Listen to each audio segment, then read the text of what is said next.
नमस्कार, मैं हूं एडवोकेट जीएस पगार। स्वागत आपका मेरे चैनल पे। डिफेमेशन, मानहानि, एक ऐसी सिचुएशन जब आप बहुत ही ज्यादा एम्बैरेस हो जाते हैं, सोसाइटी में लोगों को फेस करना बहुत ही बड़ी प्रॉब्लमेटिक सिचुएशन हो जाती है। कई बार ऐसे होता है कि सुसाइडल टेंडेंसीज आती है लोगों को।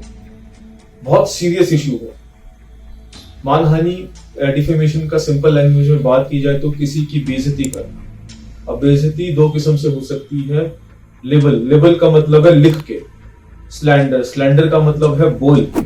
जब हम लिखने की बात करते हैं, लिबल आज की डेट में काफी ज्यादा लिबल डिफेमेशन लिखा जाता है। हम लिख के दूसरे की बेइज्जती करते हैं। ये अक्सर आजकल सोशल मीडिया प्लेटफॉर्म्स में लिखा जाता है। कोई किसी के बारे में कुछ भी लिख देता है बिना बैकग्राउंड चेक किए, बिना फैक्ट चेक किए कि जो वो लिख रहा है सही है कि नहीं है। पब्लिसिटी स्टंट कह दीजिए, व्यूज के लिए कह दीजिए, सब्सक्राइबर्स के लिए कह दीजिए, कुछ भी कह दीजिए, लेकिन कुछ भी लिख देते हैं, बेइज्जती कर देते हैं, सरेआम किसी के कपड़े उतार देते हैं, तो वो एक डिफेमेशन माना जाता है। अगर लीगली बात की जाए, that amounts to a libel defamation. Slander का मतलब होता है बोल के किसी की बेइज्जती करना। फर्स्ट कीजिए, चार लोग आपस में खड़े, आपने किसी के बारे में, किसी ने आपके बारे में ऐसी बात कह दी कि एकदम से बेइज्जती हो गई, चार लोग हंस पड़े, चार लोगों ने सुना, आगे उसको फर्दर सर्कुलेट कर दिया, बात आग की तरह फैल गई, आपकी इतनी ज्यादा बेइज्जती हो गई कि वो एक स्टिग्मा लग गया आपके ऊपर।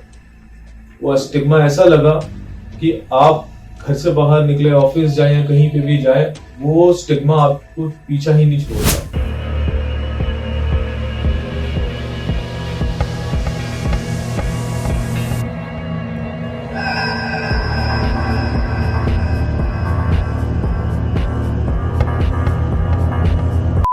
जब भी किसी को देखते हैं ऐसा लगता है कि वो आपको उसी नजर से देख रहा है, वो आपको बेइज्जती बार बार याद आती है। Very very severe emotional trauma होता है लोगों को। कई बार केसेस आते हैं, लोग डिप्रेशन में भी होते हैं, लेकिन वो कहते हैं हम करें क्या। इंडिया में प्रॉब्लम ये है, डिफेमेशन को बहुत ज्यादा सीरियसली नहीं लिया जाता, या डिफेमेशन के केसेस बहुत ज्यादा सीरियसली अग्रेसिवली कंटेस्ट नहीं किए जाते। अंदर से एक फीलिंग आती है कि आज मूड नहीं कर रहा, इसे कल देखते हैं इस काम को। अभी क्या है, अभी मैं फोन उठाकर थोड़ा इंस्टाग्राम पे रिलैक्स करता हूँ, स्क्रॉल करता हूँ, यूट्यूब पर कोई कॉमेडी वीडियो देख लेता हूँ। बोलने से पहले, या कोई ऐसा शख्स है जो बोल रहा है, उससे पहले सोचेगा यार मैं लिख तो रहा हूँ या बोल रहा हूँ, मेरी बेइज्जती ना हो जाए। ऑफ कोर्स इसके कुछ एक्सेप्शंस भी हैं। अगर आपने मजाक में या सार्कास्टिक वे में कोई बात कही, दूसरे को तो डिफेमेशन लगा, लेकिन वो सच्चाई है, उस केस में how bitter the truth is और how the way you have spoken it, उसको डिफेमेशन कोई नहीं मानेगा। आपने उसको सोशल मीडिया में लिखा, आपने उसको कहीं पे भी लिखा, या 10 लोगों के सामने, 100 लोगों के सामने बोल दिया, अगर वो सच्चाई है, there is a reality in that, तो उसको डिफेमेशन नहीं माना जाता। हाँ, लेकिन किसी की बेइज्जती कर देना, सर्कुलेट कर देना बेइज्जती को, जानबूझ के किसी की रेपुटेशन को स्पॉइल करना, तो वो एक डिफेमेशन ही माना जाता है। अब डिफेमेशन अगर हुआ है तो उसमें आपकी लीगल रेमेडीज क्या है। देखिए, कभी भी अगर आपके बारे में किसी ने सोशल मीडिया में ऐसा कुछ लिख दिया कि आपको लगता है उसने झूठ लिखा है, और उसको शेयर कर दिया, सर्कुलेट कर दिया, और आपकी रेपुटेशन काफी स्पॉइल हुई है, तो आप उसमें क्या करेंगे। आपके पास दो रेमेडीज होती है, ये दोनों के लिए एप्लीकेबल है, या लिख के किया है या बोल के किया है, दो रेमेडीज होती है, एक सिविल रेमेडी और एक क्रिमिनल रेमेडी। सिविल रेमेडी क्या है? सिविल रेमेडी में आप उसको नोटिस देते हैं, नोटिस में उसको कहते हैं कि वो अपोलोजाइज करे, और आपकी रेपुटेशन जितनी स्पॉइल हुई है उसकी आप एक मैथमेटिकल कैलकुलेशन करके एक compensation in the form of damages claim कर सकते हैं। अब वो कैलकुलेशन जो होती है, एक स्ट्रेट जैकेट फॉर्मूला कोई है नहीं कि कैसे किया जाता है, वो डिपेंड करता है आपको इमोशनल ट्रॉमा कितना हुआ, आपको अगर बिजनेस लॉस हुआ है तो कितना हुआ, फर्स्ट कीजिए आप हॉस्पिटलाइज हुए, या आप इसकी वजह से साइकोलॉजिस्ट, साइकेट्रिस्ट या आपकी कोई ट्रीटमेंट हुई है, तो वो कितनी कैलकुलेशन है। तो वो सारी चीजों को एक एक्यूमुलेट करके आप डिसाइड करके उसको आप कोर्ट में एज अ कॉम्पनसेशन क्लेम कर सकते हैं। ये एक सिविल रेमेडी होती है। उस केस में क्या होता है, जैसे आप एक सिविल केस फाइल करते हैं, उस केस में ऑपोजिट पार्टी को नोटिस जाता है, नोटिस जाके उसको बुलाया जाता है, वो अपने पक्ष को रखता है, वो रिप्लाई फाइल करता है, वो रिप्लाई में कहता है कि उसने कहा, नहीं कहा, कहा तो क्यों कहा, अगर नहीं कहा तो ये बात कहाँ से निकली, तो बहुत सारी चीजें निकल के आती हैं। फिर वो प्रॉपर प्रोसीजर होता है, एविडेंस पे मैटर जाता है, एविडेंस होता है, एविडेंस होने के बाद फिर कोर्ट डिसाइड करता है आर्गुमेंट स्टेज पे कि डिफेमेशन हुआ है, नहीं हुआ है, अगर हुआ है तो कितने लेवल तक हुआ है, कितनी ज्यादा उसको रेपुटेशन स्पॉइल हुई है और कितना कॉम्पनसेशन बनता है। तो ये तो बड़े ही ब्रीफ में मैंने आपको एक सिविल रेमेडी बताई। अब हम बात करते हैं क्रिमिनल की। क्रिमिनल में आप क्या करते हैं? आप पुलिस कंप्लेन कर सकते हैं। पुलिस कंप्लेन में ये कह सकते हैं कि ऐसे ऐसे हमारे साथ हुआ है। पुलिस कंप्लेन करने के बाद इसमें स्ट्रेट फॉरवर्ड एफआईआर नहीं होती है, ये बात याद रखिएगा। इसमें स्ट्रेट फॉरवर्ड एफआईआर नहीं होती है, इसमें आपको क्रिमिनल कंप्लेन फाइल करना होता है। प्रीवियसली हम सेक्शन 200 में कंप्लेन फाइल करते थे। उसमें क्या होता है, जो भी आपके पास मटेरियल है, अगर लेबल हुआ है, राइटिंग में है, जो ईमेल है या कुछ भी है, प्रिंट आउट्स लेंगे, आप क्रिमिनल कंप्लेन बनाएंगे, उसको अटैच करेंगे as a piece of evidence और क्रिमिनल कोर्ट में फाइल करेंगे। क्रिमिनल कोर्ट आपको सुनेगी, लगेगा कि हाँ आपकी बातों में दम है, कॉग्निजेंस ले सकते हैं, लेते हैं।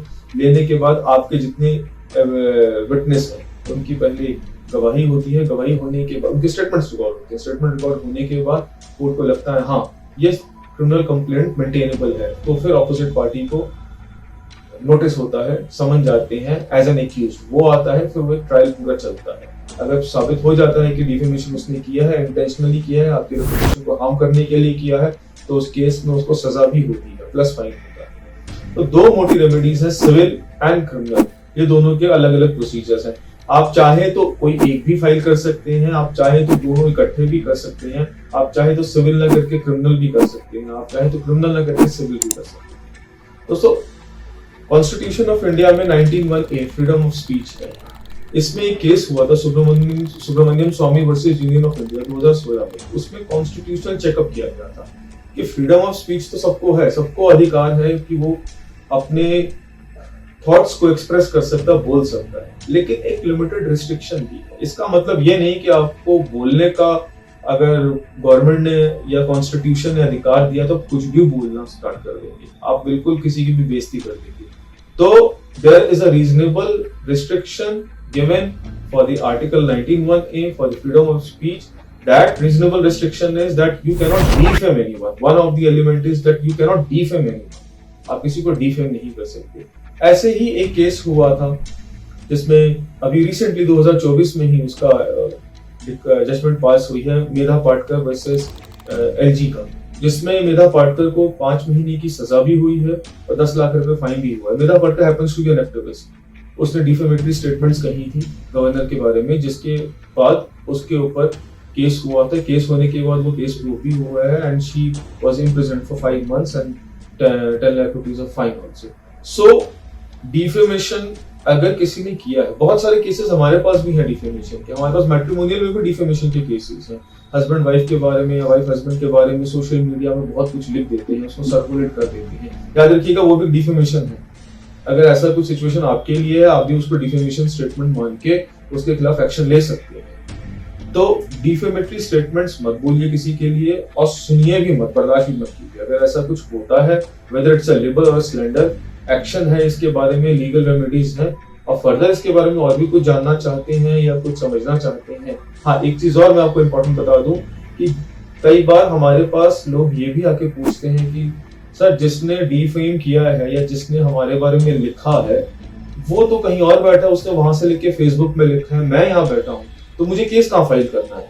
मुझे वहां फाइल करना है। फर्ज कीजिए वो गुजरात में बैठा है, तो क्या मुझे गुजरात में फाइल करना है कि मुझे दिल्ली में फाइल करना है?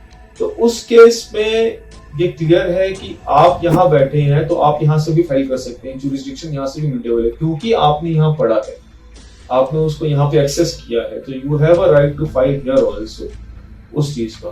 तो उस हिसाब से जुरिस्डिक्शन को लेके उलझ मत जाइएगा कि जुरिस्डिक्शन कहाँ की बनती है, क्योंकि डिफेमेशन जो है कई बार लोग मुंह के सामने बोलते हैं, कई बार पीठ पीछे तो लेबल जितना होता है पीठ पीछे होता है, कोई सामने नहीं लिखेगा आपके, कोई अपने घर पे बैठ के कहीं पे बैठ के लैपटॉप यूज करते हुए, फोन यूज करते हुए लिखेगा। तो अगर ऐसे होगा तो कहाँ जाएंगे?